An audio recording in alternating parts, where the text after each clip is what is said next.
Benvinguts un dia més aquí al canal de Go Gamers i avui us portem un squad builder de la Lliga BBVA. Molt bones i comencem aquí a l'esquad builder de la plantilla de la Lliga BBVA.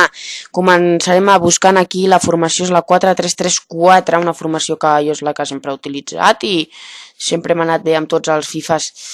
Va, doncs comencem per la porteria. A veure si la trobo ja, a veure si... No és una BBVA molt cara, és de 100k més o menys al principi, però ara ja no. Comencem per la porteria. Claudio Bravo és un porteràs, ara no tinc 5 contractes i pel preu qualitat és molt bo, o sigui, para molt bé i és molt segur. A lateral dret tenim a Óscar de Marcos, que compleix, no és res de l'altre món, però compleix.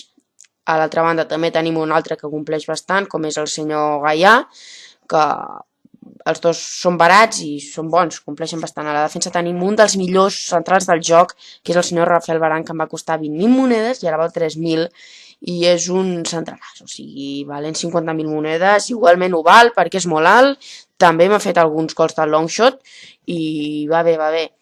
Té molt bon passe. Al mig del camp comencem el Mateo Kovacic, que és un jugadoràs, cor molt, passa molt i té un xut de 66 de xut, però a mi és dels col·legiadors de la plantilla. Aquí tenim a Rafinha, que és molt bo, que el vaig tindre a començar, però tenim a Mateo i al senyor Gregory Krychowiak, que és un jugadoràs, que és molt bo i defensa molt bé, i el passi no és el que sigui el millor, jo li trobo falta una mica de tiro potente. A l'MCO tenim el senyor Koke, de l'Atlètic de Madrid, que és bo, però va complint i no és com Kovacic. Aquí tenim a Carlos Vela, que no és el mític extrem ràpid, o sigui, és l'extrem lent, que regateja molt bé i té un xut molt bo, el recomano.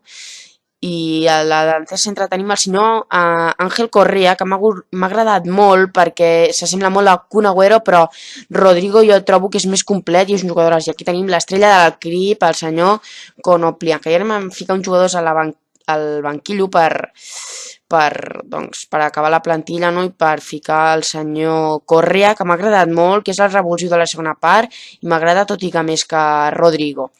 Tenim també el senyor